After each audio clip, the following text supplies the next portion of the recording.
Welcome to Stitch and Stuff. I'm Sarah. And I'm Kim. And we're glad you're joining us today to talk about our stitching and other stuff. We have had a crazy week, and it's been 2 weeks since we posted, and I feel bad about that because we actually did record last Sunday, and then right after I had a fever probably when we were done recording, and I basically didn't function for the next 5 days. And then yesterday, finally, Friday, I started feeling a little better. And then today I feel a good deal better. So you'll never see that lost episode. Just decided we would just start fresh. Great. In fact, that whole weird, because we tried to record with Tina from Tina Stitches. So we started off with her, but her internet just wasn't cooperating with her, and she's in the process of getting different internet. So we will come to you at some point with Tina with us. We missed you, Tina. So we had that debacle, and then it got late, and then we were recording, and then I don't know, after Sarah texted me, we hung up, and she texted me, she goes, I have a fever.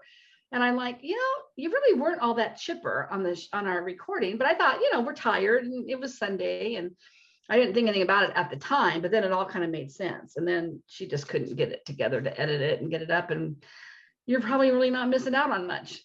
Yeah, not really. We'll just repeat some of the stuff from last week again today, but I was so down. I had fever and chills that night so bad that I couldn't hardly move off the couch. Jesse was a trooper and took care of everything.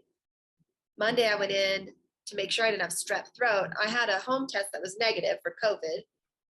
So I thought, well, I'll go in. I just want to test because my throat was really, really sore. Negative for COVID or negative for strep.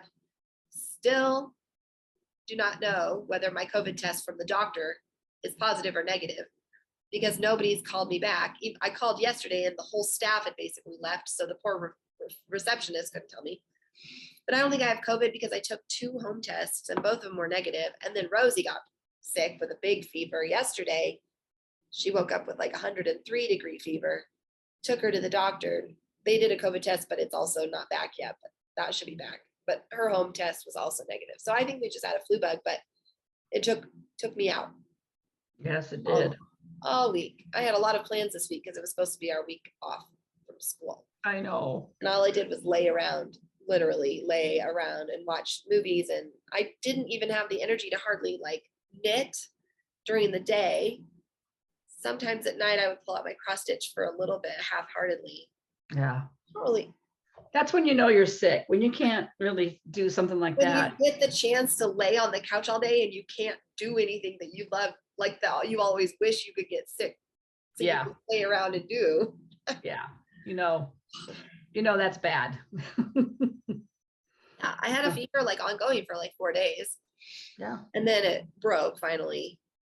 Anyways, you can still hear it in my voice because I'm still really congested, and my voice, I think my all the coughing I was doing damaged my vocal folds a little bit again, but it'll come back.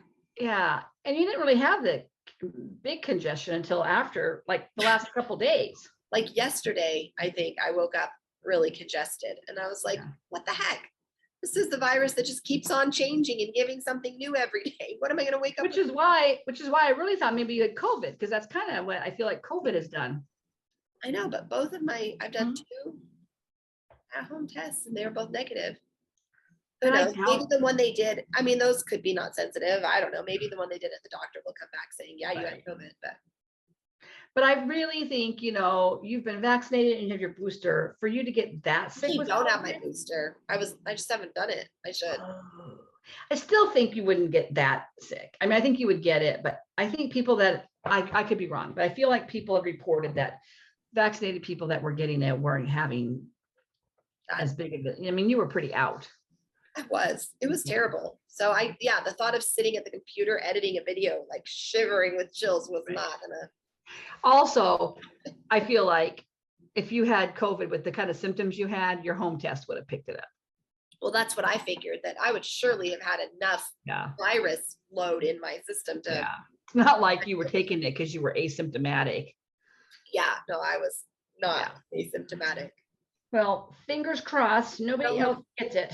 Yeah, everybody else was kind of under the weather the rest of the week, but seems to all be better today. Even Rosie woke up this morning bouncing around and gave me a big hug and mommy, I feel all better. Yes, I wish I bounced back that fast. I know. So, I'm sorry you'll have to listen to my scrapey voice, but It's okay. We love your scrapey voice. I guess I can talk like this or something. Let's go with the scrapey voice. Is that any better? No, it's not. Everybody in favor of scrapey voice. I'll just tough it out. It is so gravelly though and low. Like anyway. Let's see. Well, there's a lot of big things happening in the world right now. And so we know that missing our video last week was not the worst thing to happen in the world. Yeah, I'm sure you're all just really crying in your beer over this, our video shortage. Yeah, but we're here and happy to be recording here at the end of February. We're happy to be recording, but we're not necessarily happy about world events. Yeah. You want to have Millie go and then we can launch into our regular. Here. She leave and not come back? Okay. He left. So Millie will just jump in. She's the only one with anything to share with us today. So okay. Jump when she comes back in. Okay. Yeah. So we can just launch in. Do you want to just launch into our like featured friend? And yeah, let's show our featured friend. We'll talk about it as we go. Yeah. We're not happy about Ukraine. If you're watching this later, that's what the world event is that's happening right now, is that Russia's invaded Ukraine. Or if you happen to have buried your head in a hole and don't know, Russia's invaded Ukraine. Just in case you got the memo late. Excuse me. But anyways, we don't want to, what'd you say? I was thinking of that TikTok. Oh. And we do have a featured friend. Let's just keep things normal, even though the rest of the world is going to hell in a handbasket. Oh it's like all of a sudden COVID doesn't really exist. It's like COVID, who cares? Well, those are other big news, is that we're getting ready to drop all the masking, which we talked about it last week, but we didn't end up posting that video. So surprise, there's something new happening. Washington's trying to hang on to it though. But I don't think it's gonna. We're not getting ours dropped until March 27th, another whole month. Yeah. But we went out to dinner last night and we wore our masks into the restaurant like good little citizens that we are. Nobody asked for our vaccine card, which in our county you have to do. Nobody cared. We sat down, whipped off our masks. We sat there for over an hour with our friends eating right next to another table with 4 people at it. You know, none of us have masks on. Everything's, you know, so it's like, why are we wearing masks? If you're not even going to space your tables out anymore because you don't have to, why are we? So then when we got up to leave, I thought, I'm not putting my mask on to walk out of this restaurant because I just sat here for over an hour. And as we were walking out, this group of 4 guys comes in, big, tall guys. Not one of them had a mask on, and nobody refused them service. They didn't care, even though the outside they have a big sandwich board that says ways to enter our restaurant, proof of vaccination card, picture of proof of vaccination card, Washington electronic passport, all these options you could do. They didn't even care. Yeah. So I don't think people are going to keep this up till March 27th. No, I doubt it. I think just know over where you are. Yeah, where you are especially. Yeah, I doubt it. I mean, in the grocery stores, nobody's hardly wearing masks. Well, no, a lot of people are still wearing masks, but a lot of people aren't anymore. Just, or at least the grocery store I went to. We'll be the last state to get rid of a mandate. I'm positive of that. But it's coming. And I also, my county is the biggest county in the state. The King County Executive or whatever he is, I think it's him, or the King County Department of Health is saying, no, we're not going to drop the mask mandate for anybody in King County. And I'm like, well, I might not wear my mask. I think people are going to be tired, especially if they're looking at the rest of the state not having to. It's going to not go well for King County to try that and the CDC. Well, yeah, and the CDC itself. Yeah. So anyway, I saw a flash of an arm or something over there. Flash your arm in, Millie. Are you going to share, Millie? Did you comb your hair? Did you brush your hair? Okay, you can come on. That's my minimal requirement. You have to brush your hair to get And on. have clothes on. Well, that's hopefully a given, but I guess not. Okay. Oh, I forgot to write down when we started. That's okay. 4 o'clock, 4? about 4, yeah. Okay. Hey, who's this? Who are you? Me. Who's this? This is my girl Millie. If you're new joining us, My girl Millie. my mom over there. My girl Millie, one of my girls. Millie likes to cross stitch. Mhm. So, working on Christmas celebration sampler. Oh, speaking of tiny modernist, did you see their new stitch along? Yeah. Well, did you tag me in it? The under the sea one? Yeah, I say, did you show Millie it? No, I I'm didn't. I should. working on this one. You finished the icicle one already? Yes. Oh, so you got that done and, well, I guess it has been 2 weeks. Yes. It's been 2 weeks. Well, week Yeah, before. because we didn't. Oh, yeah, look at that. We didn't show last week. We didn't enter. So cute. I was trying to find Cross the Pumpkin Search here to show her. They're doing this stitch along. Cute, huh? It's super cute. Under the sea stitch along. Got those little puffer fish. Oh my gosh, they're so cute. I know. Are they releasing more? I mean, is that just one? Oh yeah, because you can see some of it's hidden by the pearl Mhm. shells. Yeah, I think it's a mystery stitch along. Cute. Oh, look at that cute one. Anyway, so I don't have any plans to start that right now, but maybe Millie. Bye, should. sweetie. Good job on your little girl. No. Wait, I missed. Oh, and then she started the S. Yeah, that's right. Yeah, Just trucking along on that. trucking along on it. It's gonna be done before you know it. What are you gonna stitch next? The under the sea stitch along? You don't know? Okay. Well, we'll have to decide later, I guess. At another time. Bye-bye. I have access to my sewing machine, so I can add fabric around her forced friends or whatever that little one she did. Oh, yeah. Yeah. So then I can get that up for her. Right. Okay, we do have a featured friend. So if you're new joining us, we like to do a little segment that we call Featured Friends. And if someone has something they have finished or are working on and send us a photo, we can feature it. And we love to do that because it shows other people's work, not just our one single taste, or, well, we don't have a single taste, but you know what I mean. Our same projects over and over. Our again. same projects, yeah. So this week we have a project from Kay Lowry. So I'm gonna put the picture right.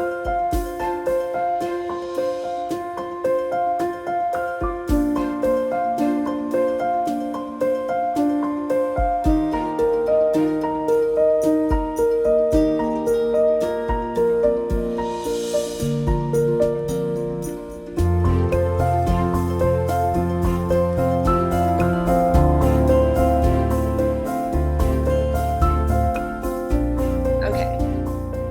So Kay sent that photo in a little while ago. I still have a few that I'm catching up on from people that I just do them in the order that I receive them. This is from Autumn Lane Stitchery called Autumn Town, and she stitched it on 28 count antique copper penny jobelin with DMC and silky threads, and she stitched 1/2. And I really love the pattern on this one. You bought it, you have that one, don't you? I have it. I wonder if it calls for sulky or if she added that herself. I don't know. Kay, if you're watching, leave a comment and let us know. We're just curious. I guess you can look at the pattern since you bought it, but I love the use of the white space as hills and stuff in it. Yeah, it's a very interesting pattern. And I bought it because I just love fall so much and I love the colors. And then when I look at it, I think, oh, that's a lot of stitching. It's a lot of big blocks of color. Mhm. Basically full coverage, except for those little spots that are white space. I know. Used like, I know. well, that's a lot. It's really, really pretty though. So thank you Kate, for sending that to us. Okay, it's beautiful. Featuring that. It's beautiful, and your stitching itself is gorgeous as well. such, you have really good coverage for 1 stitch over 2. Like when I do 1 over 2, it feels way less. Was she doing it on 28 count, you said? Mhm.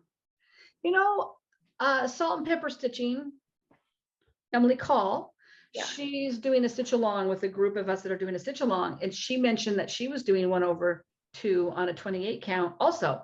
And when I looked at it, it was really nice coverage. And I thought, oh, because when I first saw her picture, I thought she was doing 32 count because it just looked really pretty and really filled in. And she goes, no, it's 28. I have a hard time doing anything over 28. My eyes get crossed. Oh, I'm like, I don't have that good of luck with just 1 strand. Yeah, I don't know. Maybe I'm too tight. But I'm not a really tight cross stitcher. Like it's not like I think I am. I think I pull down pretty good. you're a I'm pretty tight knitter too, so that makes sense. I am a tight knitter. It's all that angst. You're stressed into your projects. Needle in. So if you have sent us a featured friend in the last few weeks, I have it in my rotation coming up. I think I have 1 more to go. Oh no, maybe 2 more to go. But we'd love for you to send in others. And while we're talking about it, while I'm thinking about it, we have been talking about doing a smalls exchange. Let's talk about it now rather than Yes. until the end. So if you're interested in joining us for a smalls exchange, let me tell you what that is. We've never done it before. This is a new thing to us. We don't know what we're doing. We're just winging it. So if you want to stitch 1 small project that's holiday themed, so we're gonna stitch it now. Winter holiday themed. Winter right? holiday themed. Yeah. So it could be an ornament, it could just be a little pillow or something, it can be whatever. A little snowman scene. And if you want to do that, sign up, email us at the email below, and we'll put you assigned to somebody. You'll stitch 1 for somebody else, and somebody else will stitch 1 for you. And we'll do like a round robin thing. Hopefully it won't break down anywhere. We originally wanted to have all the names for people interested in doing that smalls exchange in by the end of February, but because we didn't have our video up last week, we're going to push it out 1 more week. So if you want to participate with us in our little holiday smalls exchange, we're thinking kind of like a Christmas in July thing. Yeah. Email us by March 7th, 2022. Email in the description box below, stitchandstuffxs@gmail.com. And I will put you in the rotation. Just please notify me if you cannot do international shipping from where you are. Yeah. It shouldn't be super expensive to send, a small little project, but it's okay if we don't want the cost to be prohibitive to anybody. So that's going to be an issue. We'll just make sure we assign you to be sending to somebody within your country, whether you're in Canada or US. Sometimes we've had watchers from the UK, so we can work with anybody. Then in July, so we are going to stitch those and try to have those sent out by mid-June, and then in July we want to have a Zoom meetup so we can, with everybody who participated, to share those. So if you're interested in doing that, I have several names already, so we're excited about it. If you want to join in the fun, email us by March 7th. It'll be fun. Like a week from this Monday. It'll be super fun. I think I love that kind of stuff. In fact, we kind of thought about this, Sarah and I were talking about it, because I think I had mentioned to her, or maybe I was just thinking it. Every time I see somebody go to like Comic-Con, or not Comic-Con, StitchCon, or Comic-Con is in my head because it's the first con I ever heard of because my kids went to it. They also went to that other one. It's like a gaming one, but anyway. So that's in my head. So, and I was shocked to know that there were like murder cons and stitch cons, and like a murder con sounds like a real treat. So, but then I see people on their Instagram talking about the little small bit, because they usually, a lot of those retreats have like a pre-done, you have notification and you do that as one of the activities of giving a small, and then they're always so cute. And I always thought, I really just want to go to StitchCon so I can get a small. I want somebody to selfishly motivated. I want somebody to stitch something for me. I have a birthday present that's still sitting at your house that you made for me that I don't have. Why? It's the little round pillow thing that you made me that you were going to redo. Well, yeah. Sorry. You also have a Christmas gift here from Millie that I haven't finished either. And I just found it in my backpack. Anyway, so I was only picturing that. And now I just remembered what you were talking Now about. unpacking your backpack from Christmas? No, it was tucked in. Yeah. Well, yes, but it was tucked in like a deep pocket that I had. Okay. I'm fully unpacked from Christmas. I just found it when I was like using my backpack the other day. Okay. I know. Okay. Anyway, it just seems like a fun thing to do. I think everybody likes getting a little, and now with world events going on, it might be a nice little pick me up Yeah, I think it sounds sweet. if it's So- still going on. I know. So, well, that just brought the mood down. Thanks. Can't. Anyway, Oh. so email us at the email in the description box below, and we will get you on our list. And yeah, that's the deets on that. And who you're gonna do. It'll be a secret. I think whoever has you, you won't know who has you. Yeah, I think and you that's a won't good- tell, and you won't tell the person you have that you have them. Exactly. So it can be a fun surprise. Kind of like a secret Santa. Yeah, yeah, Secret Santa in July. Christmas project. Stitching. yeah. I think that sounds like a fun thing to do. I think so too. Okay, what have you worked on this week Well, or last week? the last 2 weeks. Yeah. Oh, I had a previous finish last week that I didn't get to share. Oh, I mean, yeah. I shared here. It's right here. I'm just gonna Oh, stand yeah. up and get it. Just gonna do it again. Sorry. I'll just- Oh yeah, I haven't finished too. Yeah, and my fully finished. Oh yeah. We had a lot in last week's content. We did. It wasn't a very good video, but we had a lot in it. So my previous finish was from my mom, and I had stitched this up for her. We had quite a lengthy conversation last week about the 1990s and 80s motifs, because if you stitched back then, you will recognize this style. Yes. Little Was this the patchworky. one with the funny French knots? No, that was a few weeks ago. That was when we were in person together. You know, the 1990s and 80s really had a love affair with watermelon slices. Yeah. I know. I think I said last week when we were filming that I don't know how many of those watermelon I've stitched in my life. And the pineapple motif was really popular too. Yeah, I don't know if I ever stitched anything like that, but I definitely have watermelons that I've stitched. Uh-huh. The geese, we Oh, know. this is like a little tiny, you know, like 5x7 size thing. I'm pretty sure I stitched this for her for Christmas one year. Don't have a date. I did share that I did put it on sticky board. Oh yeah. That's me stuck. And So I we said- obviously had sticky board back then. I think it was very frowned upon because, you know, acid. But as you can see, it still doesn't look like it's, It looks fine. yeah, the frame's kind of beat up. I might get a new frame for it, but it's not a very expensive. In fact, I think it's plastic. Oh But really? I'm gonna, yeah, I had it up on my shelf above I have a little wall shelf up here above my work area. I'm gonna just pop it up there. But that was the previous finish that I rescued from my dad's house because all kinds of fun going on. Oh My yeah. previous finish was this little thing that I tied up, and I untied it. You untie it, and it's my tomato time needle book. So cute. You have needles in it this week. Mm-hmm. I think you added your initials since last week. No, they were there. Oh, they were? Oh, That's how out of it you were. oh geez. Yeah. But anyway, all done. It was from the Primitive Stitcher, no, Punch Needle and Primitive Stitching magazine. I think it was the summer one of last year. I don't think it was 2020. You started it Anybody- for Magazine Monthly, didn't you? I did start it for Magazine Monthly, but it might have been an older magazine. I think Yeah. somebody from who watches us actually has stitched it too. I feel like somebody commented one time on this. So anyway, I loved it. I did it for I finished it because it was on my Magazine Monthly this month or for February because food was the theme and tomatoes were Oh, food. so that that's was why. one theme piece. And I think all I had to do was this and then assemble it. And no, since last week, I still have not sewn up the bottom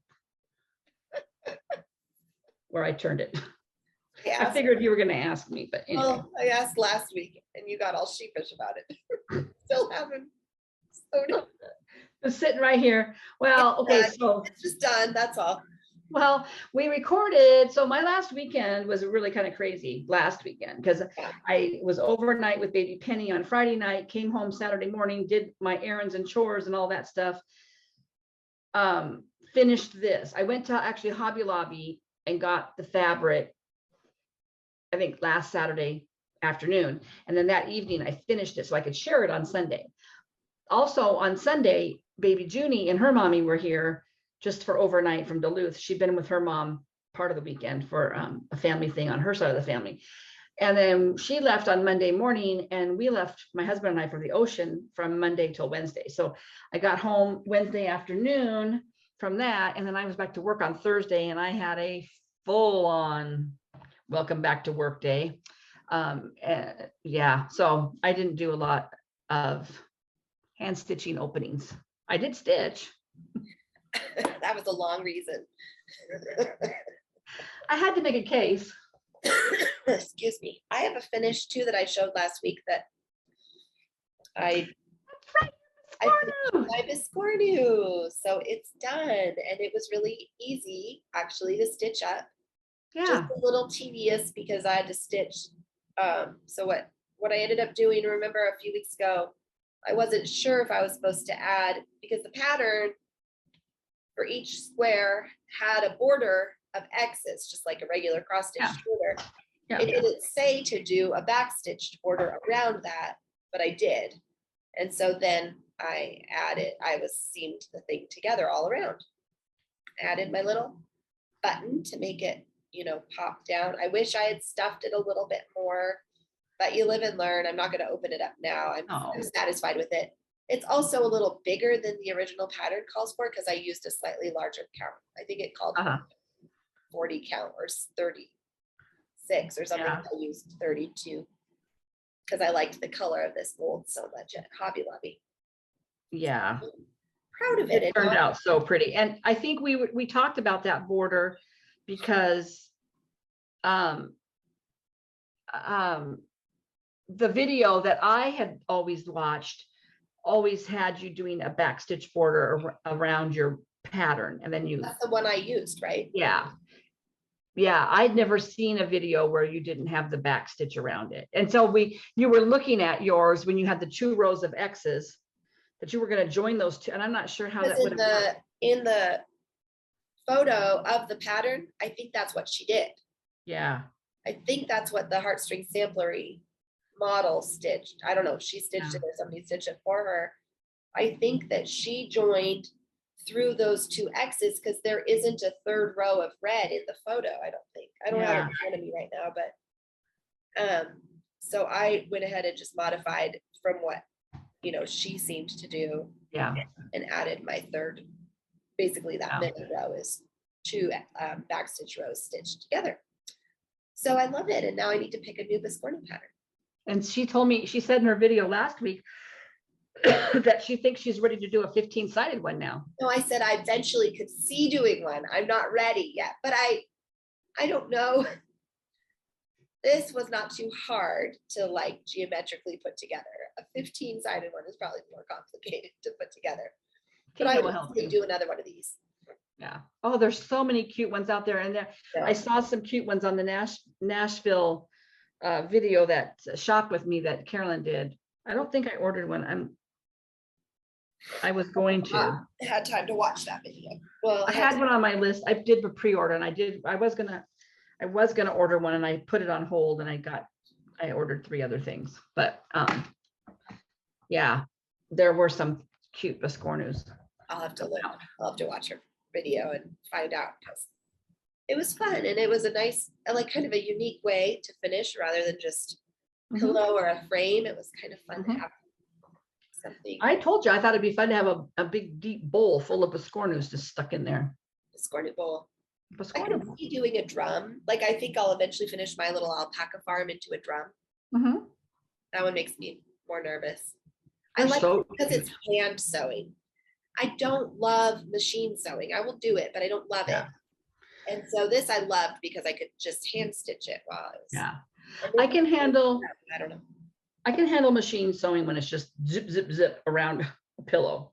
don't like doing much more than that anymore. I don't have my good machine out. My old machine that I use can pretty much just do that. And I'm usually breaking threads. It probably just really needs a good cleaning, but I think that I think if mine got a tune-up and a good cleaning, it'd probably be a lot more enjoyable to sew with. my machine is probably 39 years old. And I've never taken it in for a cleaning. Dad's kind of cleaned it out for me, but not for years, but like he would kind of go in there, but it needs, yeah. But he got me a new one. But the problem is my new machine scares me because it's all computerized. And it's just like, if your threads get tangled and stuck, you can't just rotate the wheel and you have to like, it's a scary. I like it, but I don't like it. It sews beautifully. I just need to practice more on it. And Yeah. I think now that I've got kind of a sewing room back, like one of our guest rooms, I might bring that one out and watch the video that came, or the disc that came with it. Because even threading it is totally different. Yeah. And winding a bobbin. So anyway, your Biscornu is adorable. I saw one, I think it's a Nashville release, and it's I think it might be Tiny Modernist, but maybe not. But it's little pink crabs. It says "Don't be crabby" on it. Yeah. I thought, well, you know how I told you about those damn it dolls that people have at their desks? Did I tell you about those? I thought, well, this would be, just maybe a better reminder. Just have a "Don't be crabby" Biscornu on my desk. That might be a little bit more like socially appropriate. Don't be crabby. Although I'm at home, it doesn't really matter. But it was pretty cute. And by the way, I was driving somewhere the other day and I had to honk at somebody. I started laughing. I thought, am I honking responsibly? You're using your horn responsibly. I totally was. They were cutting me off. They were swerving into me. That's responsible. I think this is new since my last, Oh yeah. So this is the hutch that I went over to get a couple weeks ago at Grandpa's house and then stayed for the weekend with you. When you did a Zoom meetup. It's in. So that was my grandma's hutch and her dad made it for her. And I have always loved it. And the bolts on top, the locks, those are there because where my parents and I live, we're in an earthquake zone. Oh. And so that was to keep, if there was ever an earthquake, to keep those doors from popping open and everything falling out. Those obviously were added later because they don't really blend. And maybe I'll take them off. We are also in an earthquake zone technically, so I don't know. Yeah.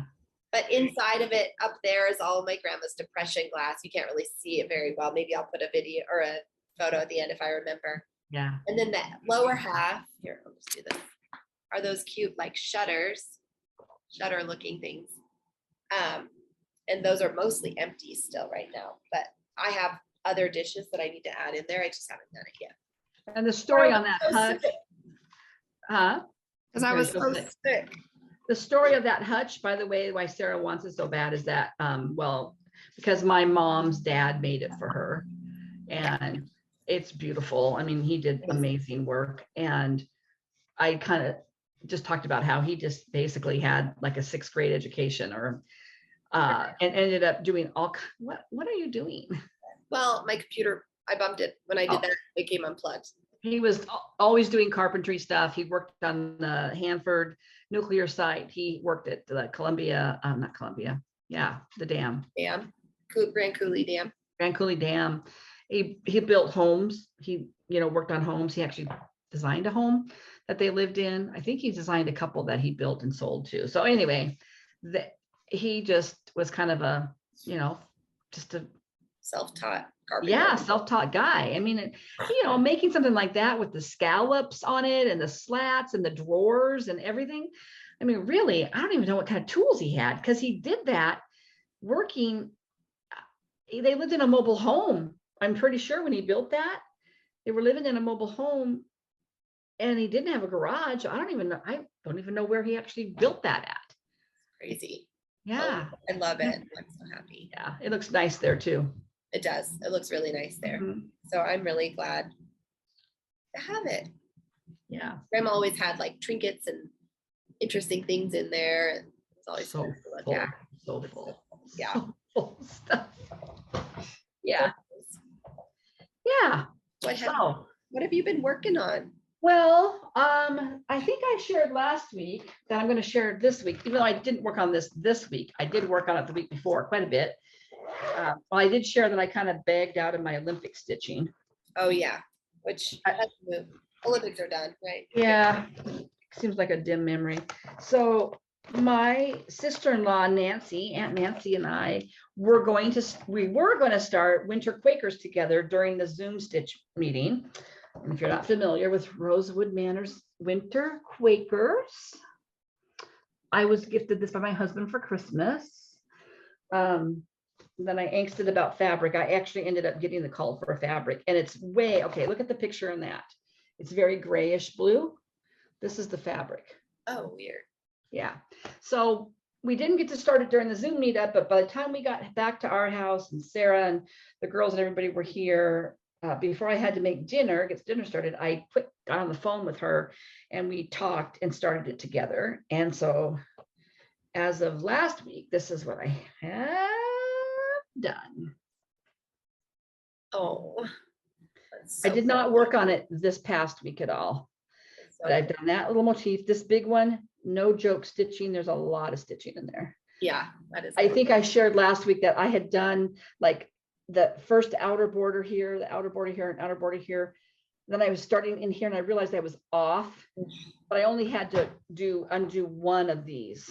That's good. Outer borders, yeah. And these purpley checkerboards took 2 nights. Yeah, well, I would imagine that's a lot. Yeah. And then I started another little motif down here. Nancy, felt bad for you, Nancy. We haven't talked since then. But she started too. And then she realized that she started too far down on her fabric and she wasn't going to have a big enough piece of fabric. She had to take hers out. Don't worry. I'm sure hers is done now. I'm sure she has the whole thing.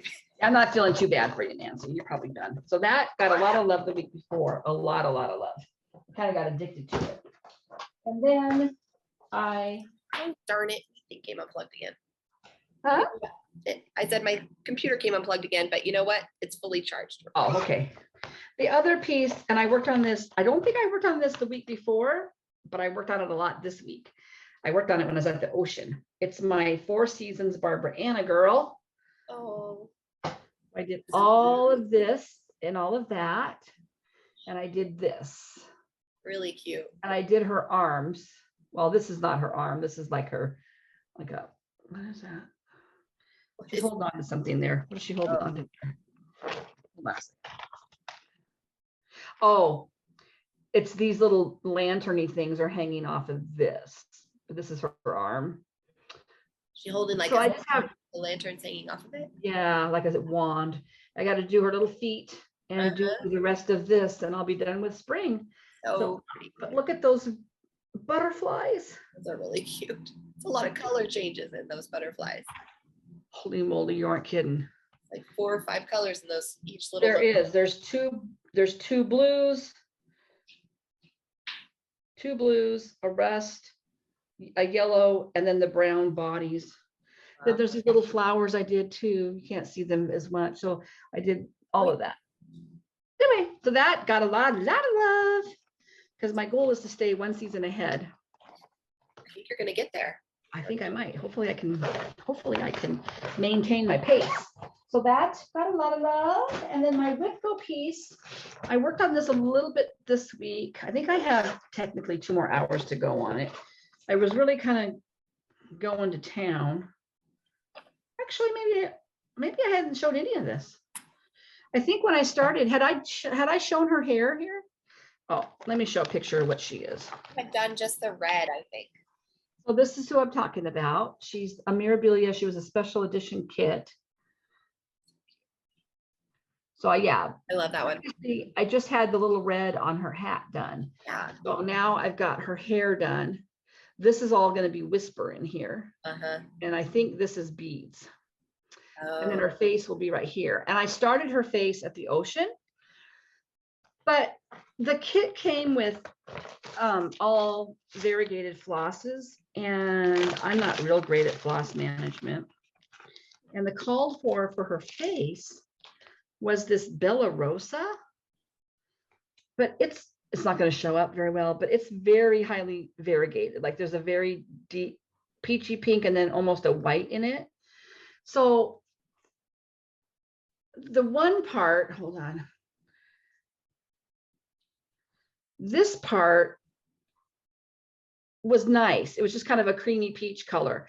But what was happening was I was working on her face from the top down. And so for the first part of her face, I was angling down, was the really pretty, creamy, not real bright. And then all of a sudden there's a color change. It's not like a real gradual color change. And then all of a sudden the lower half of her face was really pink. And I didn't like it. And I'm sure there's a way to stitch where you can do that and not have that happen, but I don't know what it is. And I thought I'm just going to go get a DMC. So I told Sarah, I went and got 3 DMCs yesterday. They're all 3 different numbers, but in this lighting, they all look the same. And it's your basic 950, 948. And I think I got 951. So I'll try one of these for her face, because in the picture, she does not have a super rosy face. No, it's pretty, excuse me, it's pretty pale. Yeah, it's not showing up, but that's, so anyway, I stopped working on her because I didn't want to go down below her face. Till I got her. I didn't want to work below her face till I got her face done. So anyway, but I did get there. Her hair has 2 different colors in it. Oops. Sideways, but yeah. Yeah. So that was a fair amount of stitching. And then I worked on my calendar piece. I had not finished February yet. And I had talked about how I was changing things up a little bit because I didn't really care for its flowers for February, like little, I don't know what they are. They were purple and I didn't like the purple. So I chose a pink. I like that. I think So I did the words. I don't think February, and I changed that up too. That's supposed to be a gold. I like it. Gold. So I did all of the words there. I did this flower, I did all of this, and I did autumn and this. Nice. And so now I just need, in order to be ready for March, I need to carry this border over. It's just every other stitch. And then I'm going to pre-do my border. In March is a couple of sheep, 4 sheep. And I'm going to change them up too. I'm going to pick, they have little sweaters on and I'm going to change them. Fun. Oh, I'm pretty happy with my color choices. I like it. I think it's really nice. Yeah.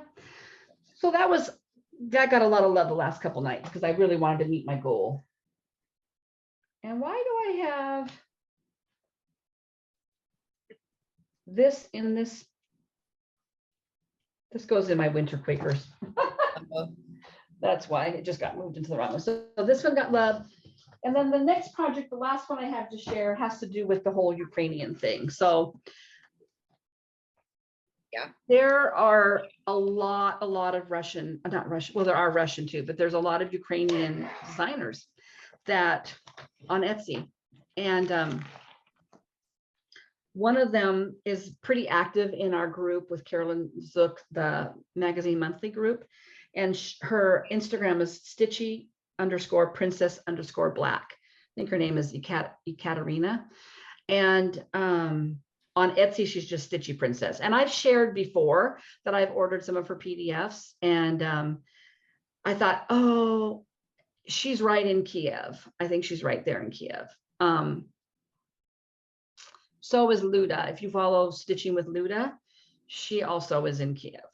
I'm sure a lot of you that are watching already know all this, but anyway, there was a lot of activity on Instagram yesterday, especially, and people were saying we feel helpless, we want to help. And so a hashtag, we started kind of a stitch along. Basically, there's a Spanish stitcher, she's in Spain, and her name is, I took a picture of it so I can share it.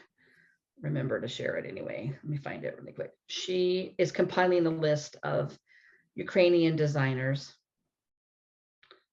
And where's my picture? She goes by Eugenia, EUGENIA on Instagram. And she's got, what is it when you pin stories on in the circle? Highlight. She's got a highlight going of, I think of different stitchers that are Ukrainian. And I think she's one also that was asking if people wanted to give names of Russian designers also. Because we all have heard that, you know, I think What's her Eugenia, Eugenia. That's her name. Her whole. Yeah, that's her name. That's it. And so I think a lot of people were already kind of thinking of starting some, you know, kind of a solidarity, show the love kind of stitch along, or at least buy the patterns. And, you know, there was talk about, you know, hopefully buying through PayPal, they are able to access their money rather than through a bank card. I don't know how that all works. I'm hoping that's true, but I went online and ordered a couple more. And so that kind of goes into my stash, because I had recently shown that I had ordered a couple of weeks ago, I had bought her Fox family. Sorry. And I had totally check out. Is it this person? Yes. Okay. So it's Eugenia. Oh, I didn't get the right name.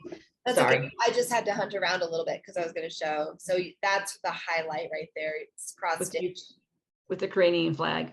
So yeah. Anyways, sorry. I just went on a rabbit hole because I wanted to follow her because I don't.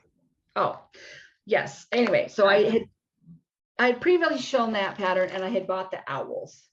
Oh, I like that. Which I love. And she's got really kind of a sweet little kind of what is it?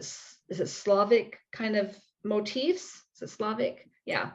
So then I went on yesterday. I thought, okay, I'm going to buy a couple more, and they're like, guys, she's running a sale on them. They're like 40% off or something like that. They're like $3.49. I thought, okay. And I was telling Dad about it. He goes, you should buy some patterns of hers. So okay. I bought this adorable, what is she called? The Butterfly Fairy. That's cute. And I thought, it's so springy. I also previously had purchased from her, she's got a sunflower fairy, and it's adorable. And I also, this is the one I started. I bought the flower fairy, and I really like that one. This pattern. I love the colors in it. It's just so sweet. And Emily from Salt and Pepper Stitching is starting this one too.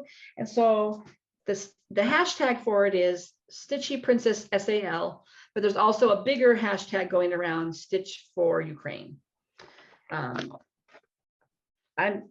So anyway, I have a very small start on it, but I bought my fabric. I went to the store yesterday and I bought the fabric, and I bought a 32 count pearl gray.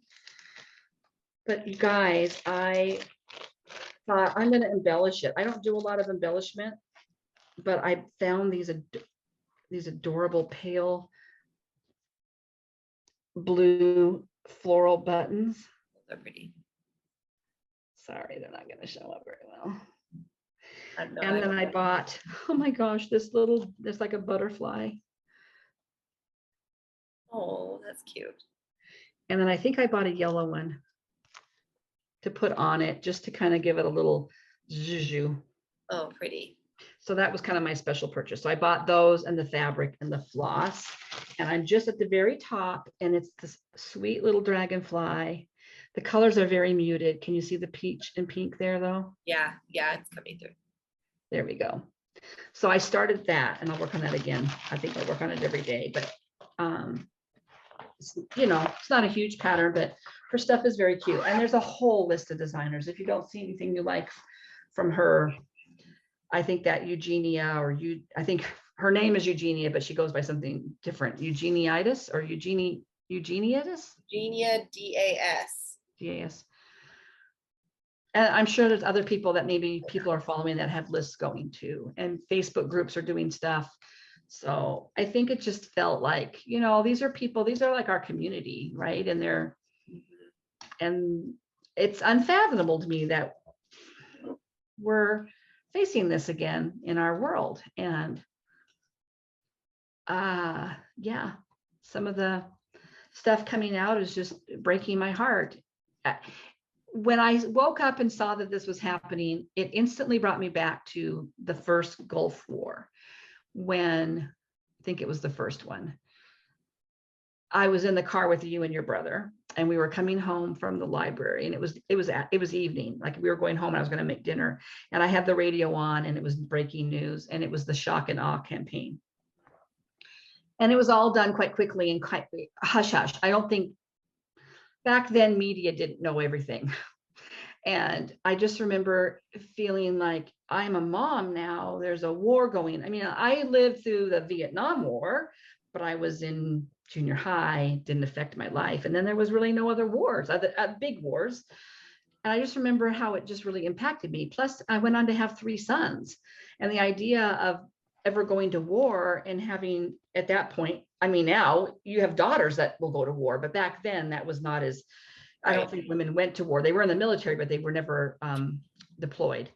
But now they would be. But I just remember how impactful that was to me, and how I realized, really, I can't imagine what that's like. And I can't imagine what moms in the world wars went through, you know, kind of thing. So I just felt that way again yesterday morning or Friday morning or whenever it was now that this all started. So yeah, we've been, you know, following the headlines, and I have a few like people on like Instagram who are journalists that are posting a lot, and that's helpful to just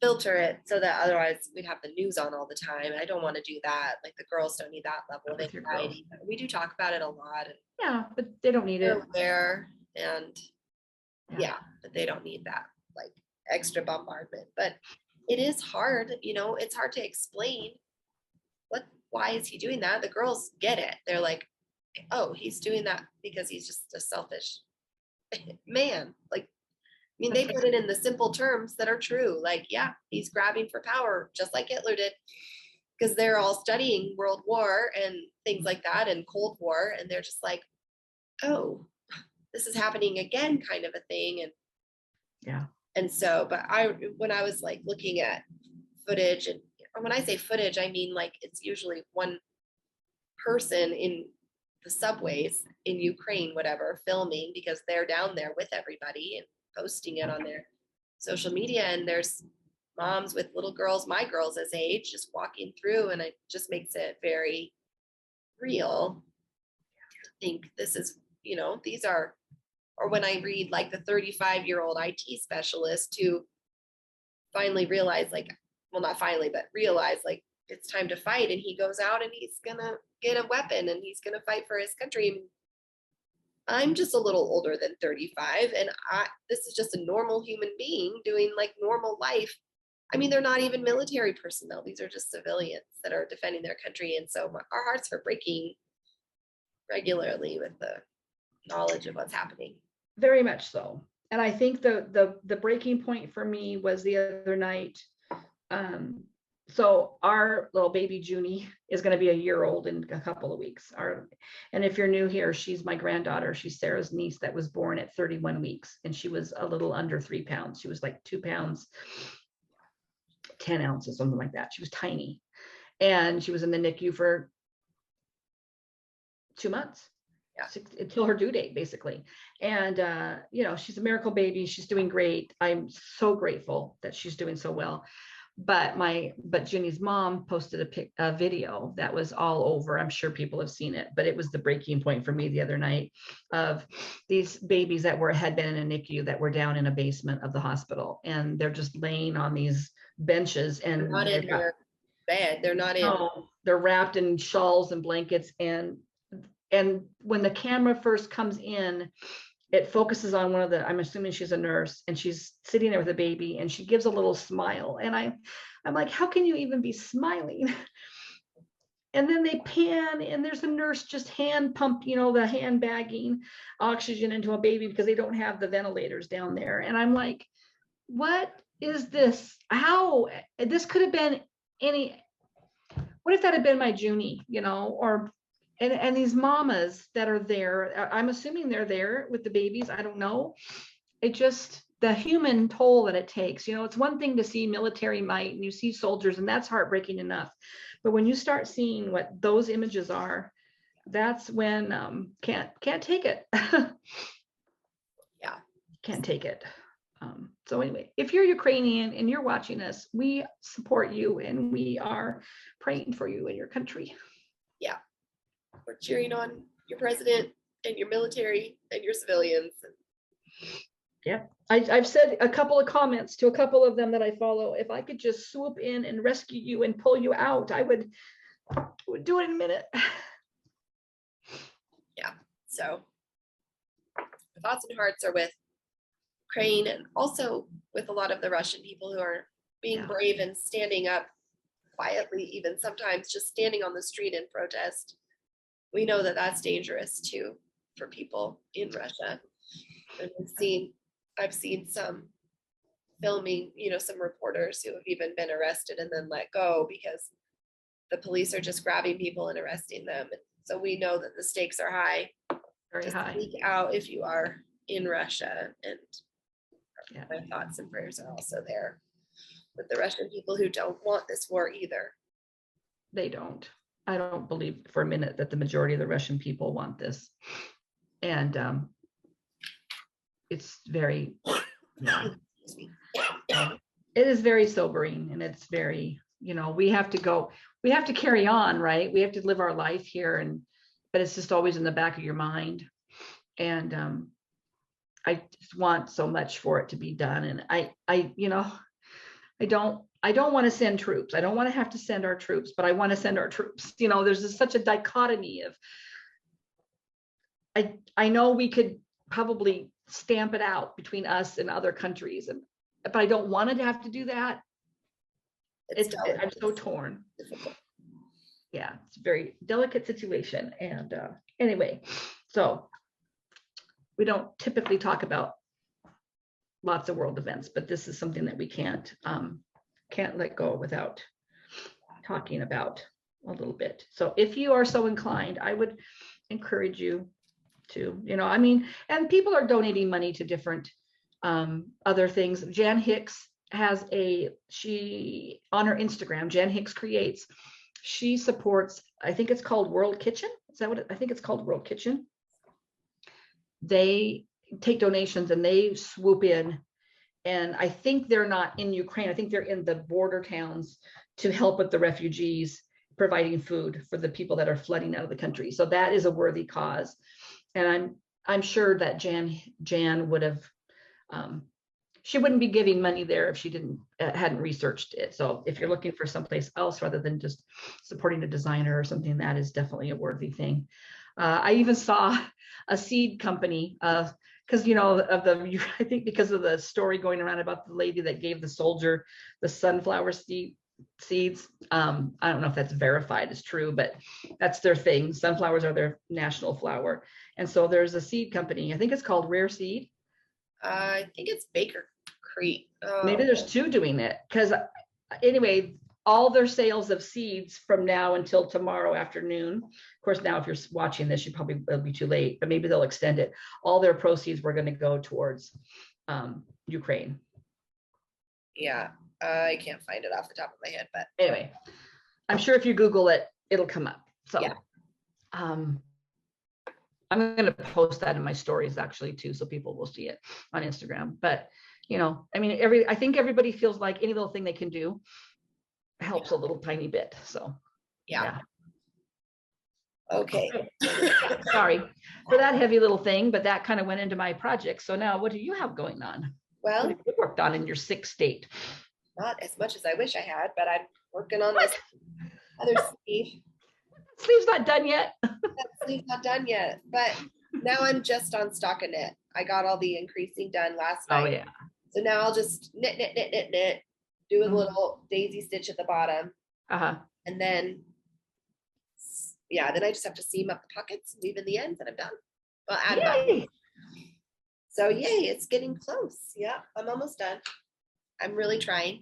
The other big thing I did, now that I can reach my sewing machine, because we made the girls clean up all their American Girl stuff, which was all over the floor. It was way more of the mess on my way to the sewing machine than I realized. I thought there was other mess down there that was more about. Anyways, I can reach my sewing machine now.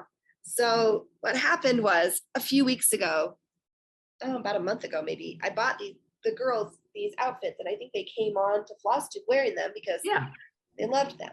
But what I didn't know, because I didn't read the tag and I didn't even think about it, the girls washed them. And you can't wash them because these right here where this is now, there were just some buttons and they weren't sewn on, they were glued on, and the glue melted and like got everywhere. So I used the iron and some rag, like I got as much of the glue off as I kind of could. Oh, in the dryer, you mean in the dryer it melted? From the dryer, melted that glue. So I could not get the glue off enough to look good. So I decided I was going to look for lace or a ribbon or something. So the girls actually picked out this ribbon, and I'm going to stitch new buttons on these little buttons that I had already in my stash. So I'll do on there. And I ended up just sewing it down onto the over the mess. So I was doing that this afternoon after our chores. Oh, cute. You'll see some of the glue is still that's like but it's real bad where the buttons were. Right. But I got most of it off everywhere else. There's just a little bit still here, and it's just gonna have to be the way it is. Yeah. So now once I stitch those buttons on, they can wear them tomorrow to church if everybody's still healthy. So that was my big goal. I wanted to get that like mending done because those dresses are cute and I don't want them to not be able to wear them anymore. You're gonna grow them before, yeah. I know. So I needed to do that. So then as for stitching, I was finishing up my magazine monthly stuff. So this was one of my magazine monthly patterns, and I finished all my magazine monthly goals. But I've got this quilt is getting close to being done. I'm still, there's like 4 colors in that little quilt. That's a lot of stitching on those quilts. I know. Takes me a little while to get them done. There you go. Now you can see. Yeah. Cute. So I worked for a little while on that. I can't remember enough to get that far. And I have worked on my Turkey Day turkey from Cottage Garden Samplings. I mean, Turkey Day. I have started filling in some of that pattern. Oh, so pretty.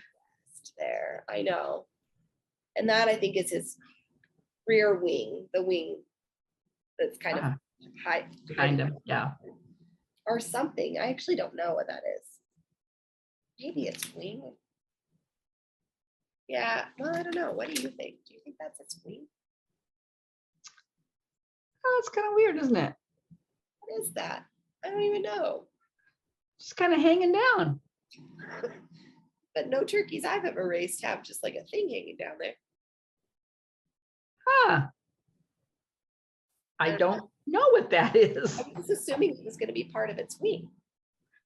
But you don't really see any other. It wouldn't just be that little skinny piece. No, because it would be filled with this big thing on this side. So I don't know what that's supposed to be.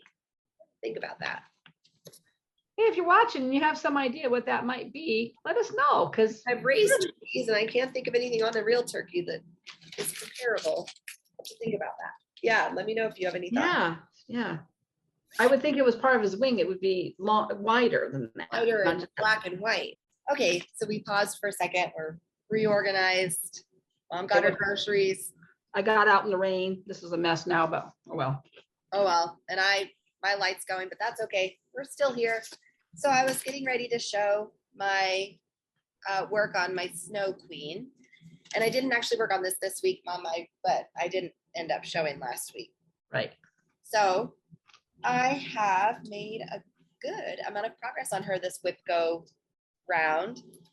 This is her bodice, and this is arm and arm holding the reins. And so this is going to be her shoulder. Wow. And I decided to work in blocks because I make way fewer mistakes. And if I did make a mistake, I catch it much sooner. Yeah. So this is where I'm at right there. Okay. So I am beautiful. It's beautiful on that fabric. It is. And I am much more used to working on it now. Like I can sort of judge the holes better now that I've done it as much as I have. I'm sure the more I do, the more I'll just the first part you did was all dark stitching. So now that you've done some of the lighter stitching. Yeah, it's popping more. Those are Mhm. mostly Karen water lilies. Karen water lilies. Yeah, it's beautiful. And it is, those are really beautiful colors. So I'm excited to see where it goes. And I'll just keep pulling it out, I guess. And I worked on nope, I didn't work on that one, just kidding. That's part of my next plan. The last thing I think I worked on, trying to see if I missed anything while I reorganized. Nope, I think everything. Okay, are you ready? Ready for this? What am I ready for? You finish her? Well, I finished all the main stitching. Yes, I have back stitching and weaving to do, and that's it. You put me to shame, girl. I know. So the border. Oh yeah, the border is all done except just some back stitching on those little blue squares up in the corner. There's going to be a little bit there. Wow. So this is Gathering Eggs from Nora Corbett. If you're new, and I've been working on it. I don't know, when did we start this? We both started it at the same time. 2020. 2020. We were pretty new floss tubers, I feel like. I think so. Yeah, and I love it. And wait.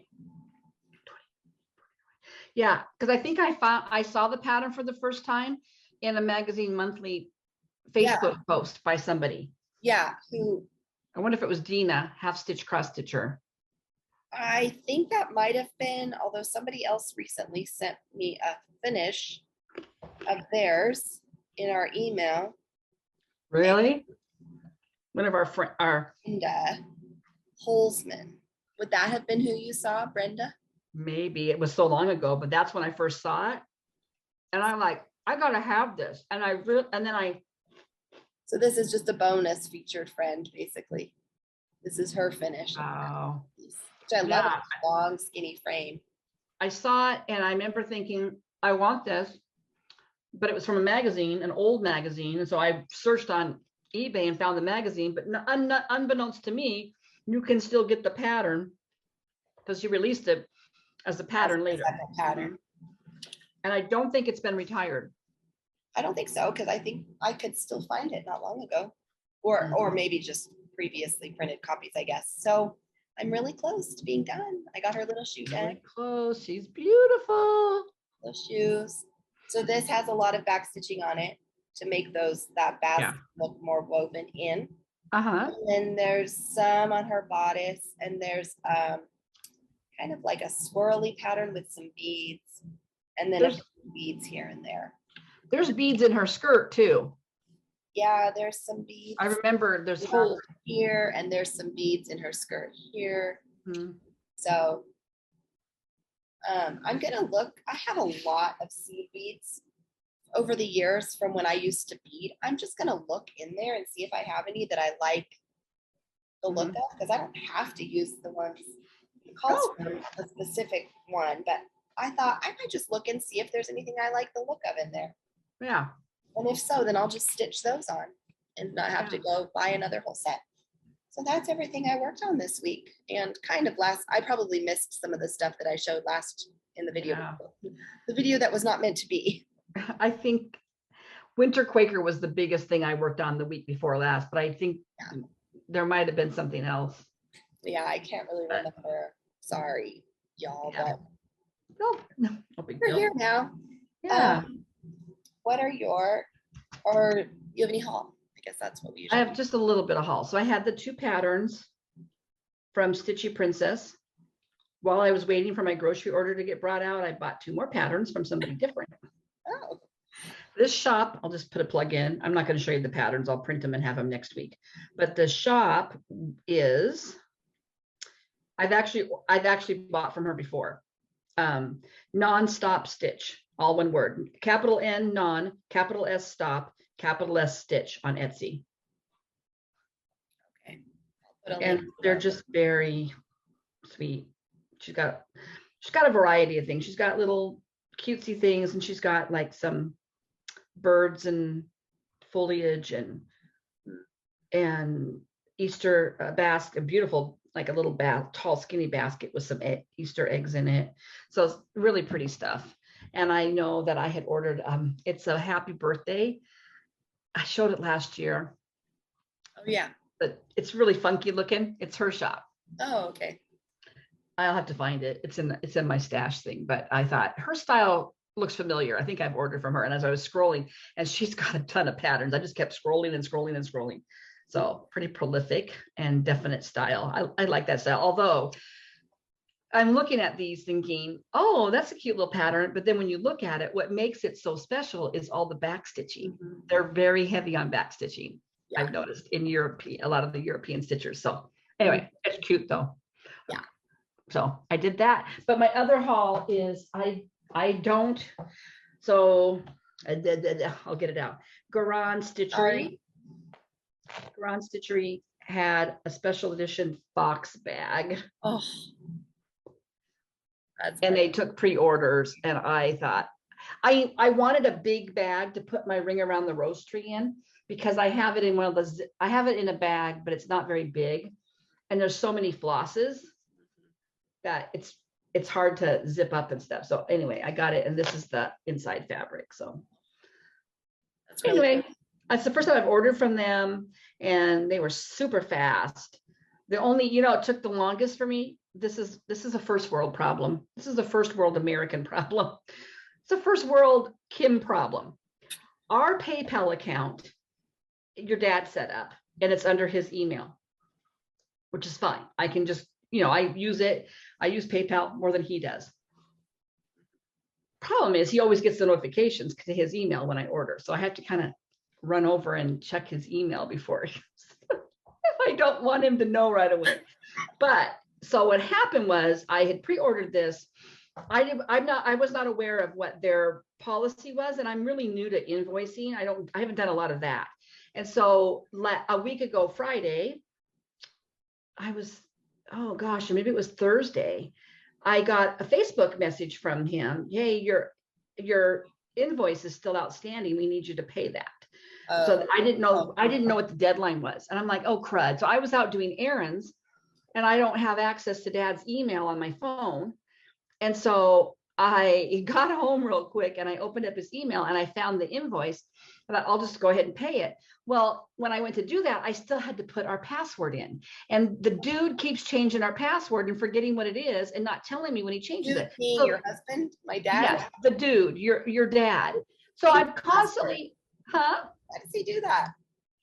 And the thing is I call him, he's on his route, and I go, what's the PayPal password? He goes, well, it's either this one, or you could try this one, or it's this one. And I'm trying all three of them, and none of them are working. And I'm getting frustrated. And not only that, because of what I was doing, I had to change my Yahoo password. So I realized that it gave me the option to order the bag with just my debit card. I could bypass. So I was able to do that. But then the other day I was ordering, I think, those patterns from Stitchy Princess, and I wanted to do it through PayPal.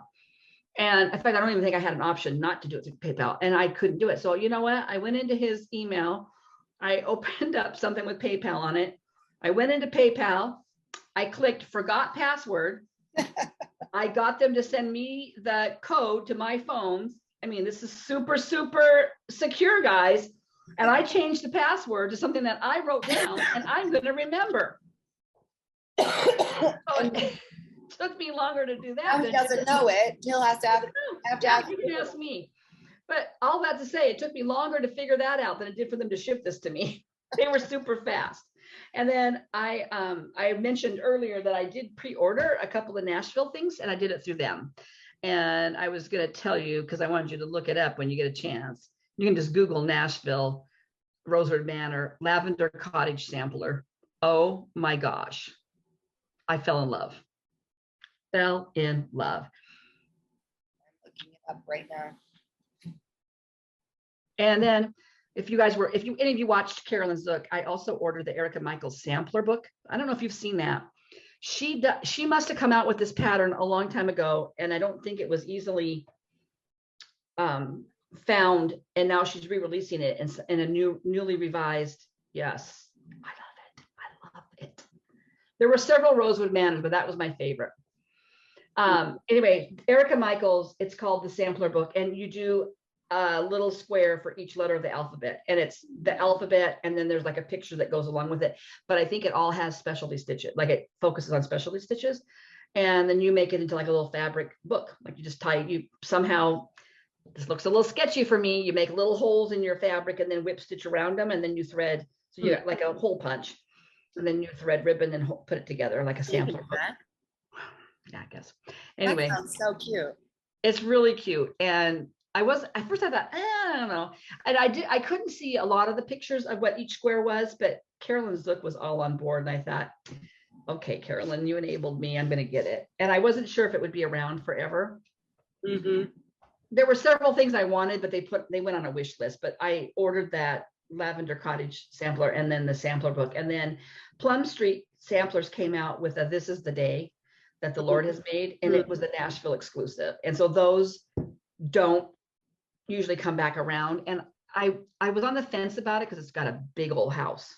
Because, you know, Plum Street has big houses, but it's a brick work, and it'll be a lot of work to stitch, but it's it's one that I would be willing to put the time into because it's so beautiful. And I like the verse on it, and I thought, okay, I'm going to do it. So those are the 3 that I ordered.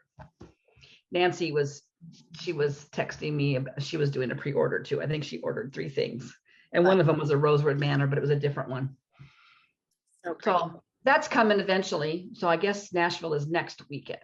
So you had until Friday to get your orders in to Garon, and then they're compiling their list. And so I did it. But that's about all my haul. I don't think I had haul last week. I had funny haul last week. Oh wait, I have another haul. It's not Stitchy related. It is canning related. I ordered my canning lids early. Oh, early. I thought maybe these came finally after. Oh, no. And I have tons of them, but I'm ordering them every year anyway. So Amazon has them. If you're looking for canning lids, do it now. If you wait till July or June, you won't find them. Yeah, it's true. It's true. There's your public service Go announcement. to your local hardware store right now and buy them now too. You probably could. You could. Yeah. Target didn't have any. So this was a thrift store find. And this won't be new to you because I showed them all last week. Oh yeah. These aren't really cross stitch, but they were too hard to pass up. They're like wool applique, and they came not just with the pattern, but with the entire kit, with all the pre-cut. I mean, well, I have to cut the applique. Right, but that is amazing. I can't believe it. So the pattern alone originally was $8. I don't know how much the whole kit was because it doesn't really say. This was purchased originally from somebody from Primitive Gatherings. These are a piece of work is the name, I think, of the designer. So wait a minute. Were they a pattern and then somebody else went and bought all the wool separate? I'm not sure because they're definitely all in this nice little bag and pre-cut. That kit didn't just cost $8. They bought a whole kit. Yeah, no, the pattern alone I think was $8. I got the whole thing for $7, including all the called for fleece and wools. Yeah, that would have been more than $8. Yeah, oh no, I'm sure. The pattern I think alone was just the printed. I feel like some of those kits run 30 on up. I was figuring, so I thought I can't just walk away and leave these on the rack. I could see enjoying stitching that little table runner. I've never done applique work like that before, but I think it would be fun. So basically what you do is you cut it out, I think, when I was reading the directions, and you iron on with the, what did I say it was? You know, the like fusible webbing or whatever. Webbing, and then you blanket stitch or whatever around the edges. Yeah. So not only did I get that cute old crow one, this one is probably my favorite. This is also Primitive Gatherings. I'll take this one out. This one I love. This is another table runner type thing. It's beautiful. I love this and again, all the where's the fabric on that? Oh yeah, it's just out of order here. Wow, that is quite the find. I know. And that's not somebody didn't just get chintzy fabric. Those are beautiful fabrics. So this kit was bought at the Crazy Quilt Shop for $13.95. Yep, I'm sure. So the bigger kit I showed a minute ago is probably even more than that. And the little one I got was $22 originally. I got it for like $4, $5. This one is a lot more work. This one would not be a beginner applique, I don't think, because you have to like cut the I like pattern. this one. I love it though. I think if I did the other two and it went well, I could see. Oh, you can totally do this. And I'm sure there's tons of videos out. I'm sure I can. And all the fabrics again. I love this one. So, and this one comes with like a good amount of directions on how to do it. Well, but they all did actually. Wow. Wow. Wow. So that was fun. I don't find stuff at my thrift store all the time, but I always look when I have a chance. If I'm in there just poking around, because now and then there's a treasure in there and it's worth it to spend the $15. Well, yeah. And I feel like you find stuff more than you think you do because you've shared like huge bags of floss you've gotten. Mhm. I find nothing like that in mine. Nothing. Yeah. So I Cheap yarn. That's about it. yeah. And like 90% of the time when I go in there, that's Yeah. what's there, like red heart yarn or Yeah. like, I don't know, tapestry, carpet hook, what's that called? Hook, Rug hooking. rug hooking, that kind of stuff is in there a lot, but now and then Yeah. there's something really like, oh God. Yeah. Hi, Dad. Hi, Sarah. Are you guys done? No. Nope. Oh, Welcome okay. home though. Hi, Flosstube World. Hi, Flosstube World. Hi. So that was my little bit of haul. Nothing like major, but I'm excited. Now that I can get to my sewing machine, I have some grand quilting plans. No, I don't. I have some grand quilting wishes. Well, a lot of that's going to be handwork. This, yeah. Yeah. Oh, yeah. I gave you that Anna Green Gables I know. strip quilt, man. And that is so beautiful. I want to see you do I know. that. So what I have is a really cheap Walmart strip I know. quilt set that I'm going to do. We talk about this not that long ago? Yes, we did, but just I'm going to Google do it. that as my practice, and then I'll do the. Do it. Google it. There's great videos on how to do those strip quilts. They're pretty easy. I need to just do that. What's your plans? Well, my plans are, I got to finish up my WIPCO tonight. Tomorrow, tomorrow's iffy. We're going back up to your grandpa's house to get my new dining room table and stuff. So tomorrow's kind of a busy day, but tonight I'm going to work on my. You have a truck you're taking up there? We your rented dad's a U-Haul. Oh, a U-Haul. You rented it. Yeah. So if you're new here, my dad has somebody moving in with him. So we're having to take out a bunch of furniture so she can move in her furniture. And it's been a long process and it continues tomorrow. Not as long as we thought it was going to be, because I thought she was moving in May. No, the middle of March. It was always the middle of March. Yes. Okay. But here's a Why little was it the middle backstory. of March though? No, here's a little backstory. This woman that is my dad's friend now has So I been, always call Eileen in my head. I know, which Jesse's was his like, mom's what are you name. talking about? I'm like, oh, I mean Irene. I know. I think it's because great grandma Eileen. So her granddaughter that she rents from, her name is Yvonne. They call her Yanni, and Yvonne is my mom's name. Weird. So I've sometimes tried to call Irene Yvonne. Oh, weird. Yeah, that's weird. But anyway, so she's moving in, but she sold her beautiful home to her granddaughter about 4 years ago. Knocked off $100,000 off the price of the home. It's beautiful. It's on a lake. It was her and her husband had it built, custom. Granddaughter bought it at a steal of a price for out here. She charges her grandmother $1,500 a month. Elderly Rent. grandmother. I mean, Yeah, she's almost 87 years old very young. to live in a bedroom that doesn't even have heat in it. And she has another little room that has sewing stuff in it. And then all of her furniture's in it still. And so she had gone to her granddaughter saying, this is getting kind of tight for me. Can we knock the price down? And I'm like, can you stop taking rent? No, she couldn't. She needed grandma to pay $1,500 a month. Plus, on top of that, the granddaughter who owns the house has a boyfriend who lives in the apartment above the garage who pays another $1,000 a month. So little granddaughter Yanni is making out $2,500 a month. Like, I'm sorry. Which is more than her house payment, I'm sure. Yeah, I think that that's a joke. And she's going to have a real hard time finding anybody else who wants to move into Grandma Irene's rooms. Well, I think what's going to happen is boyfriend's moving into the house and they're going to try to rent out that garage apartment, but she's not going to get no $2,500 a month. No. And so granddaughter is on a little trip down to Florida for 3 weeks. So she's clearly got expendable money. Irene did not tell her she was going to move the date up. So Irene hired a mover. Irene's moving in on Monday. And when granddaughter gets home, Irene's going to be gone and there'll be no March payment. And all of her furniture too, like She's Irene's furniture taking is still in the main part of the house. And some of it. She's taking her bedroom set. She's taking her sewing stuff. She's taking her curio cabinet. She's taking another hutch. She's taking the a coffee. table. She's bringing her dining room table and 8 chairs. She's bringing a coffee table and 2 end tables. She's bringing a 7-foot long modular storage unit. Yeah. I guess the couch that they had in the house was Irene's, but it was too big to bring to my dad's. It was a big, and it was white, leather wraparound kind of unit.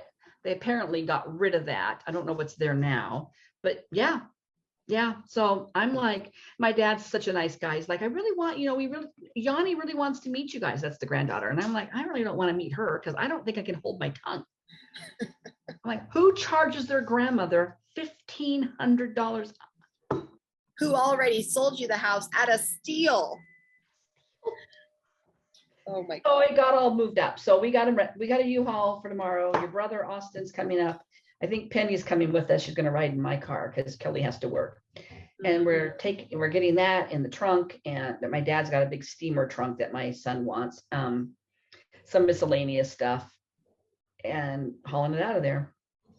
So I won't stitch much tomorrow, but tonight I'm going to work on Christmas Fairy, my whip go, and I'm going to finish up my hour year for February. Then Sarah and I were talking before we started that whip go got called, and my whip go pieces are going to be started on Tuesday is my Biscornu, which I've been wanting to work on, and now I've got the kick in the butt to do it. And my year at Hawk Run Hollow will make another appearance, which I've worked on once this year already. So that's good. So I'm working on those. I have not figured out I never even showed this, but I did do a February page for my magazine monthly. I decorated it all up. So cute. I met my goal on Tomato Time, Our Year SAL, Winter Quaker. The only goal I didn't make on this was my Miss Millie Snow. I worked on it. I only have 1 hour to go. I might be able to get that done, actually. I could maybe do another hour tomorrow. And then I didn't start my focus on the designer. I was going to start that hands-on design, the free one. And I was going to start it this weekend, but then I thought, then the Ukraine thing happened. And I thought, I'm going to do this other Stitch Along. But I met my goal with Ring Around the Rose Tree Whip Go. I met my goal of finishing the Tomato Time Needlebook. Olympics was a bust, but and focus on Joyful Whirl. I haven't done my 4 hours on my border. It's sitting there. I want to do it. I just have so many other things going. Yeah. So that's kind of what I'm working on. I think I kind of need to do I don't know, some kind of a spin again. Maybe you should. With some of I've got several that I want to keep rotating, but I keep grabbing just the same ones. So I'm thinking about putting together a new spinning wheel and putting some of these on.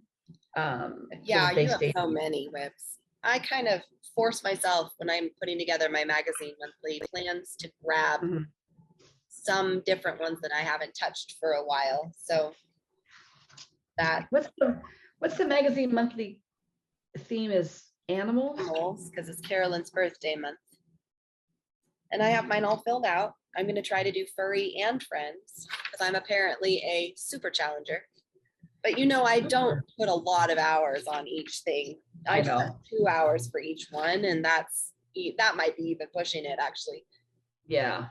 But I have at least made it. I haven't decorated it yet, but I gotta decorate it. I finished all of my magazine monthly goals for February and my Whip Go goals for February. So my Whip Go pieces that were called are the Rosewood Manor stockings. I'll finish the one. And that's probably, and then I have a second pattern to start and all the stuff I need pretty much for that. But and then the other one that was called again was Shores of Hawk Run Hollow. So I'll get a few hours on Shores done this month. And I think I meant to put Shores of Hawk Run Hollow on this magazine monthly challenge. Oh yes, I did. So I'll have like a few overlapping goals so that when I work on it, I'll be able to check off my. Okay. So other than that, I'm finishing that sweater, finishing the sweater, and I want to fully finish, well, not fully finish, but I want to finish stitching Gathering Eggs. That's another big. Yeah. I forgot I had other haul from last week that I showed last week that didn't get shown today. What was it?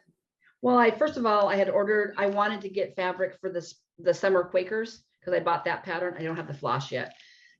And I couldn't find the truffle picture this plus, so I'll keep looking for it. But if I don't find it, I bought a piece of blue helix, and it's really bad lighting right now, but it's a blue. It's a sky, kind of a gray blue. And then so this would have been perfect to have shown if we had Flosstube with Tina, because this purchase came because of Tina. She showed this kit from Dimensions, and I've seen it before. And then I thought, I'm just going to buy it. I had a gift card on Amazon, and it's the Dimensions. It's the Simplicity Ladies. And I thought I really like them, and I would stitch them and put them in my craft room. So I bought that. I think that was it, other than the giveaway that we're going to do. Yeah, So we can do now if you want. So well, first of all, yeah, we had to do our one that we gave away, which was the last video we did. We were giving away the Flanders Fields Biscornu in honor of me finishing mine. And it's a brand new copy because I had bought it. So I can't remember the word we used. It doesn't matter now anyways. Whatever the word it was. The Biscornu, I think. Oh yeah, the person that won Flanders Fields is Brenda Foy. So congratulations, Brenda. Yay, Brenda. We'll send that to you. I think we have your address already, but I'll double check. And if you get this, if you watch this, you can shoot us another email just in case. And then this week, we're giving away something extra fun. Tina, I still haven't sent your Valentine, but I figured you weren't in a hurry for it. So I'll try to get this out. Yeah, so when I went to the post office this week, because I didn't even hardly get dressed this week. So I wouldn't stop everybody during the pandemic. They just would have gone out in their pajamas. So I had also, because we were going to plan on recording with Tina last week, I had bought, this was hot off the presses when I got to my needlework store a week ago. And so it's a Mirabilia, because she stitches Mirabilias, and she's called Blossom, and it is beautiful. And lots of talk about how she, come on. Yeah, it's not one of those. Yeah, there you go. How she looks a little bit like the same colors as Princess Eliana, which I do love. Yeah. So she is, look at her face. I love the rose pattern on her middle layer. Yeah. I might like her more than Eliana. And her hair, look at her up in her hair. Anyway, so we're giving her away, and the word is blossom. Yes. So if you're interested, leave a comment with the word blossom in it. She's beautiful, and she's done on this beautiful, it probably doesn't show up, it's a lavender kind of fabric. Yeah, it's really pretty.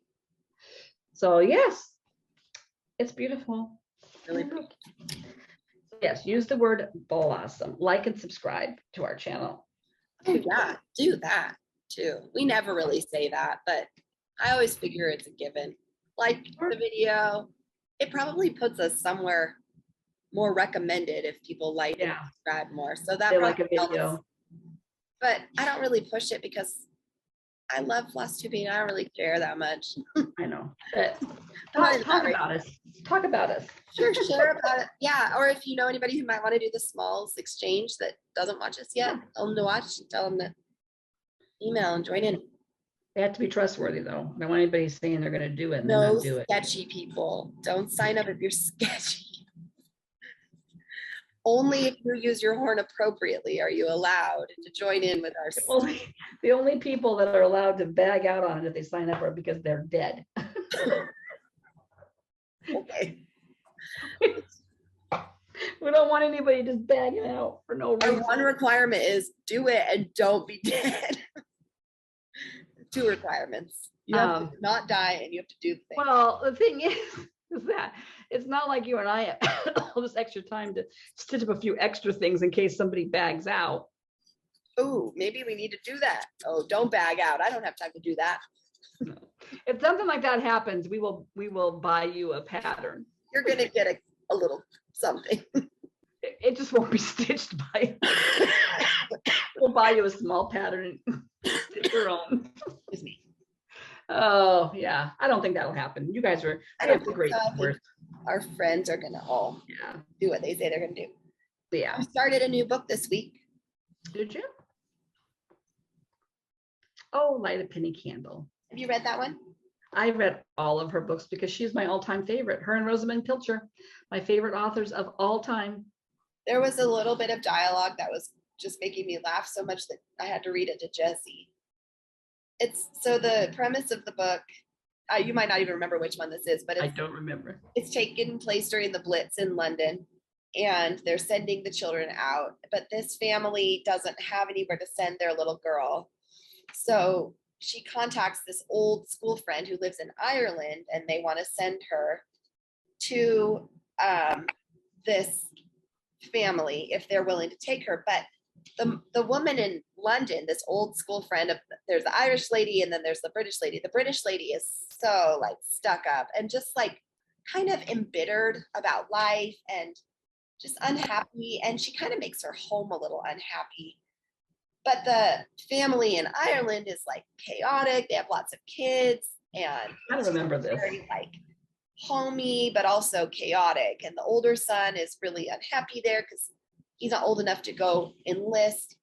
So when they write, though, to ask if they will take this little girl, I'm trying to find the spot now. Oh, but Elizabeth, or no, not Elizabeth. What's her name? Violet is the British lady. Eileen, I think. Eileen, that's probably part of why Eileen keeps getting in my head, is the Irish friend. When Violet writes to Eileen, Eileen has tried to write and reestablish relationship with Violet because they were best friends growing up. Because they both went to this little Catholic school, like a nun, I don't know, what do you call it? At a convent school in England. So, but Violet is so like, I think she's just so unhappy. She never really writes back. And so Eileen gets this letter and asks her husband, who's this gruff Irish guy, if they can take this little girl in for a few months. And he says, where does it start? Violet wants to know, will we have her here? He goes, well, this isn't the country. They're not evacuating them to Ireland. This is our country. They can't make us join their bloody war by sending us all their children and old people. Haven't they done bloody enough already? Sean, will you listen to me? Eileen snapped. Violet would like to know whether we would take Elizabeth for a few months. The little school she's in is closing down because all the children are being evacuated. George has relations and so has Violet, but they asked if she could come here. What do you think? I think it's a bloody liberty, a bloody cheek, and typical of the British Empire. Unless you can be of some use to them, they've no time for you. They don't want to know you. Not a letter, barely a Christmas card. Then when they get themselves into this stupid war, they're fawning all over you. That's what I think. Violet is not the British Empire. She's my friend from school. She was never a letter writer. Even this one is jerky and full of, I don't know, brackets and inverted commas. She's not used to writing to people like I am. That's not the point. The point is, will you have the child in the house? That's not the point. The point is she's got a bloody neck to ask. Shall I say no then? Will I write tonight and say I'm sorry, no reason? Because Sean says the British Empire has a bloody neck? Will that do? Don't be all bitter. I'm not being all bitter. I've just had as exhausting a day as you have. All right, of course I think Violet has a bloody neck. Of course I'm insulted. Anyways. I was laying in bed. Bloody neck? A bloody neck? Like cheek, I think it's like. Yeah. But I've never heard that phrase before. But No. Oh, yeah. What was Ireland's situation during World War II? Did Were they have- occupied? I have no idea. They were. I don't even know really what. I mean, I know. Well, no, they probably weren't occupied. They probably got sucked in with Britain, Probably, yeah. or protected by the British. Anyway, who knows? Yeah, I can't remember what their relationship was at that point with Britain. Yeah, I don't think they had a great relationship. Obviously, according to George. I'm reading I started reading The Last Bathing Beauty, but then I realized that there's a new Maisie Dobbs coming out in March, and I'm one book behind. So I got the book on my Kindle, and I very briefly started reading it, and it's it's taking place right as World War II is going on, so it's kind of timely. And the first little bit that I've read involves a boy that's maybe 10, 11 years old. And there were lots of boys, I think, in this little group of, not spies, but they were runners. They basically ran messages from one war office to another, or, whoever's. And so it just kind of barely talking about him and how fast he is, but how much the adults hate using these kids for this. I mean, they don't like it, but they don't have a lot of options at this point. So, and apparently Jacqueline Winspear's family member, her dad maybe, did something like this during the war. Yeah, a lot of her books tackle an issue, like right now we're in the World War II period, but they tackle issues that her family was affected by, or people she knew, or even like after World War I, when her books just start. I think there's some family tie to the storyline that she chooses for the mystery. So anyway, I haven't read very far into it because I just haven't. I've been playing trivia crack on my phone. I've been going down rabbit holes with social media and news reports, and yeah, that's been the last couple of days. That's been definitely been going on. Yeah, and like the first thing I thought about this morning when I got up is like, oh, I wonder if Kiev fell. I hope Kiev's still standing. I mean, it was like the first thing I thought of. I needed to check on, because I had watched a little bit of news before I went to bed. I'm not a CNN fan whatsoever, but they do have the most.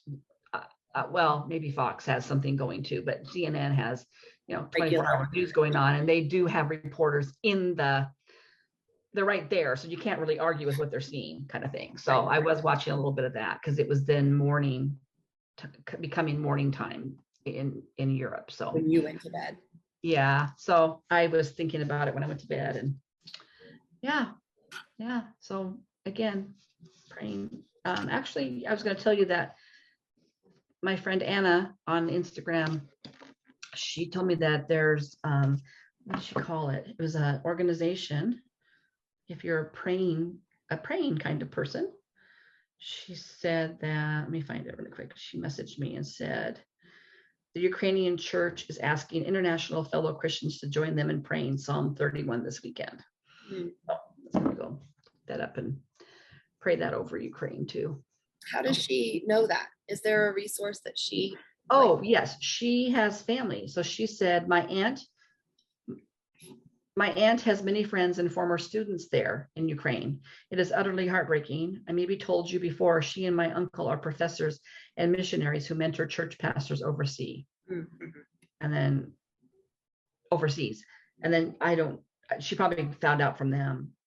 Because I was just thinking about how I wish I knew. I don't know any missionaries personally right now in Ukraine, or I don't either. Or there's connections to the local church there, but I've wondered about where we I have can find that out. So if you know, like, is there I don't know. I should look at like even just our denomination and see if there's any churches that are there that are saying anything we could pray about with them. Right. We have a Ukrainian league in Covington here by us, but there's a large Ukrainian presence in our area. Yeah. And there's a large Ukrainian Christian population in our area. Yeah. In fact, I can remember we used to go, when we don't so much now, but after church we'd go out to eat, and we started going to a church that was a lot more casual than what you were raised in. So I would wear, pants or a skirt or whatever to church, but sometimes just pants. And we would go to this one place. It was a Mongolian grill place where it's like a buffet. And there was always these groups of I'm sure they were Ukrainian Christians that were coming from church, and they were always super dressed up. Like they just dressed up like I used to make you dress up still, and I thought, oh, we should really dress up more. I mean, it was just really nice to see. And the boys always had ties on, and it was just very much a statement when they came, when they would all come in, but yeah. Obviously had been at church. Yes, very much so. So I'm sure there's probably all kinds of resources, but maybe not over where you live. I don't think you've got probably a high Ukrainian I don't population. think we do too much. Yeah. Yeah. So. Yeah. So anyway, I'll we try. pray for peace and all that. Yeah. And thanks for joining us to Yeah. chat about our stitching. Yeah. And And if you you know us- find Oh, I if you was find a gonna say, Ukrainian, if you find a Ukrainian Etsy shop that you love, message us too. and email us if you want to be in the smalls exchange. That's what I was going to say. Oh, yes. We have 1 week. You got 1 a week. Yeah, 1 week to March 7th. So a week and a few days. So do it. I gotta figure out a pattern. You gotta think about this. I know. I Fun. have such a shortage of patterns. Maybe I'll make a Biscornu. Biscornu? Maybe I'll make a little tiny Christmas Biscornu. There's some really cute Christmas ones out there. Winter ones too. That might be if I get you, you might get a Biscornu. Yay. Okay. Okay. Well, I better go make dinner. We love you all. Thank you for suffering through this long video with us. And yeah, be kind, be safe. Yeah. Be well.